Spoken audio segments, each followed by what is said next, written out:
Le Seigneur soit avec vous. Et avec votre esprit. Évangile de Jésus-Christ selon saint Matthieu. Gloire à toi, Seigneur. En ce temps-là, Jésus disait à ses disciples cette parabole. Le royaume des cieux est comparable au maître d'un domaine qui sortit dès le matin afin d'embaucher des ouvriers pour sa vigne. Il se mit d'accord avec eux sur le salaire de la journée, 1 denier, c'est-à-dire une pièce d'argent, et il les envoya à sa vigne.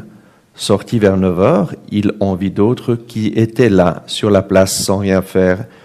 Et à ceux-là, il dit, « Allez à ma vigne, vous aussi, et je vous donnerai ce qui est juste. » Ils y allèrent. Il sortit de nouveau vers midi, puis vers 3 heures, et fit de même. Vers 5 heures, il sortit encore. On trouva d'autres qui étaient là, et leur dit, « Pourquoi êtes-vous restés là toute la journée sans rien faire ?»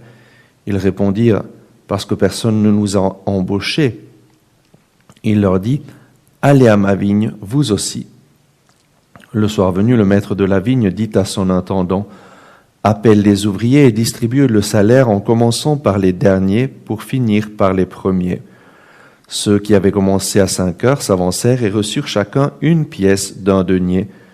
Quand vint le tour des premiers, ils pensaient recevoir davantage, mais ils reçurent eux aussi chacun une pièce d'1 denier. En la recevant, ils récriminaient contre le maître du domaine. Ceux-là, les derniers venus, n'ont fait qu'1 heure, et tu les traites à l'égal de nous, qui avons enduré le poids d'un jour et de la chaleur. Mais le maître répondit à l'un d'entre eux, « Mon ami, je ne suis pas injuste envers toi. N'as-tu pas été d'accord avec moi pour 1 denier? Prends ce qui te revient et va-t'en. Je veux donner au dernier venu autant qu'à toi.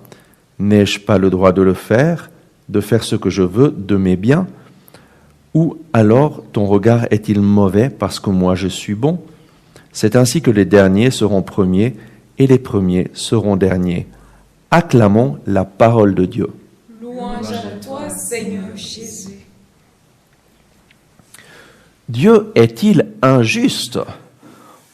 En écoutant l'évangile d'aujourd'hui, il semblerait presque que oui. On voit Jésus fait cette parabole, le royaume des cieux est comparable à un maître d'un domaine qui est sorti dès le matin pour embaucher des ouvriers à sa vigne. Et alors, les ouvriers qu'il embauche dès le matin et qui travaillent 12 heures reçoivent le salaire de la journée, 1 denier. Et les autres qui ont travaillé 9 heures reçoivent 1 denier. Ceux qui ont travaillé 6 heures reçoivent 1 denier. Ceux qui ont travaillé 3 heures reçoivent 1 denier. Et ceux qui ont travaillé seulement 1 heure reçoivent la même chose, 1 denier. Il semble que Dieu est injuste. Et beaucoup de personnes ont cette idée injuste de Dieu. Et alors ils se disent, moi je vais profiter de la vie, je vais faire tout ce que je veux. Et à la fin de ma vie, je vais me convertir. Et Dieu, il me donnera la même chose qu'aux autres, il me donnera mon salaire. Et ça vaut pas la peine de suivre Dieu pendant toute la vie. Et si je vais recevoir la même chose que ceux qui suivent seulement jusqu'à la fin de la vie. Et donc, beaucoup de personnes pensent à un Dieu injuste et un Dieu qui vraiment... ils pensent c'est mieux que je profite de la vie. Juste à la fin de ma vie, je vais me convertir.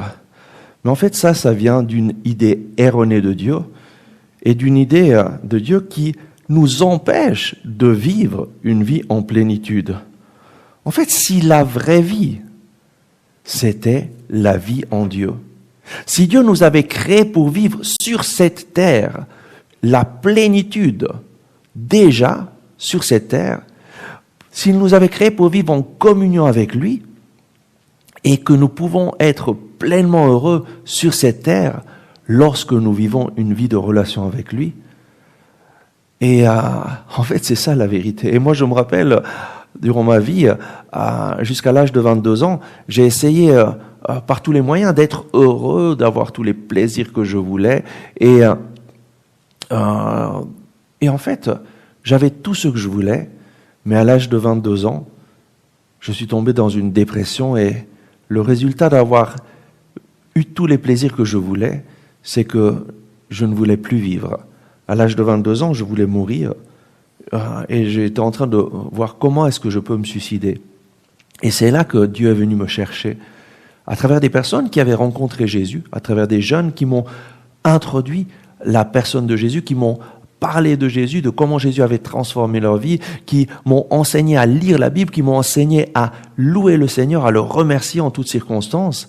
Et en l'espace de 2 mois, où je me suis mis à chercher le Seigneur de tout mon cœur, ma vie a changé radicalement.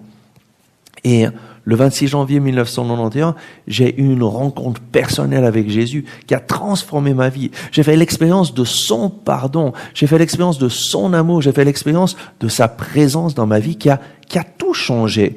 Et depuis ce jour-là, je vis dans la paix et la joie, dans la paix de me savoir pardonner, réconcilier avec Dieu, dans la paix de savoir que Dieu est avec moi. Et jamais je ne voudrais retourner en arrière, même pour tous les plaisirs du monde. Pourquoi? Parce que la chose la plus importante, Dieu nous a créés pour lui.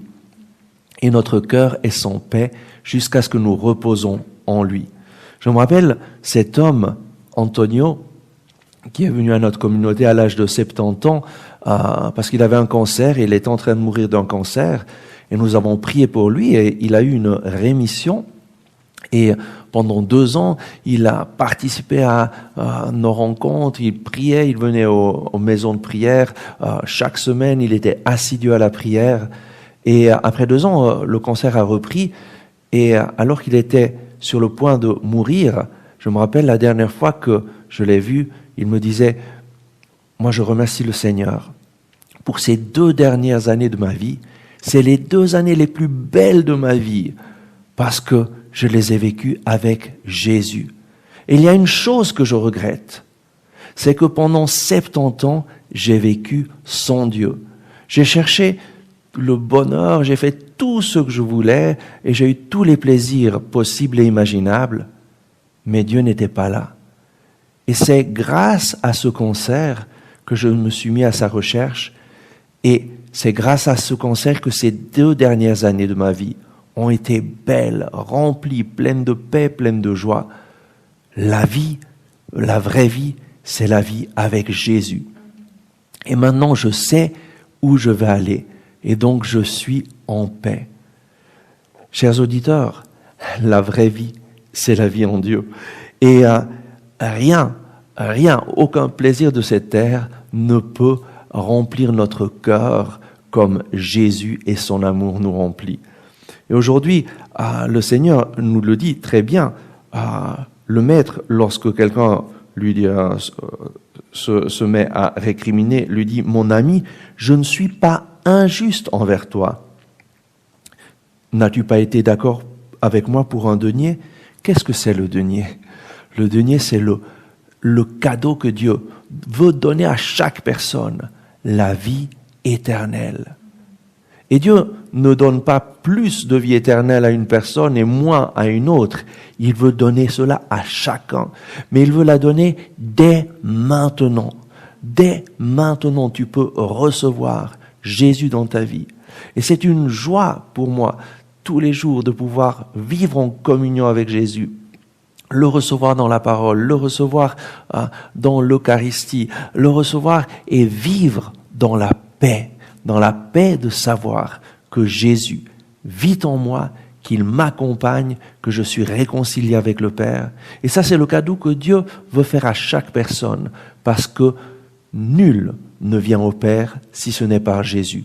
Jésus est le chemin, la vérité et la vie. C'est en Jésus que nous trouvons le pardon de nos péchés, que nous trouvons la réconciliation avec le Père. Et alors, dès aujourd'hui, accueillons Jésus. Jésus frappe à la porte de notre cœur. Il ne veut pas te laisser vivre toute une vie sans lui et à la fin te convertir. Non, ça va être une vie qui est vide du sens essentiel de notre vie. Parce que Dieu nous a créés pour l'amour et c'est lui qui est l'amour. Il n'y a pas d'amour plus grand que celui de Dieu et notre cœur, ton cœur, est fait pour lui.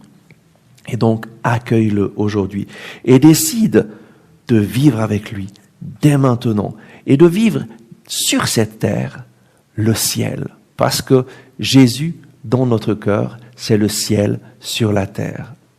Oui, Seigneur Jésus, merci parce que tu es venu pour nous réconcilier avec le Père. Merci parce qu'en toi, nous avons la vie et la vie en abondance. Viens, Seigneur, faire ta demeure en nous. Viens, Seigneur, faire ta demeure dans nos vies. Nous voulons te laisser toute ta place parce que tu es notre Sauveur. Viens, Seigneur, nous libérer de nous-mêmes, nous libérer de toutes nos fausses idées de Dieu. Viens nous libérer de tous les mensonges qui nous ont enfermés dans une idée de Dieu qui nous empêche de vivre la plénitude. Viens, Seigneur Jésus, et guide-nous vers le Père. Nous t'accueillons, Seigneur, afin que tu puisses faire ton œuvre en moi. Seigneur Jésus, j'ai besoin de toi et je veux vivre avec toi dès maintenant. Je veux lire ta parole chaque jour pour te connaître. Je veux te recevoir dans l'Eucharistie parce que tu es mon Seigneur et mon Dieu. Amen.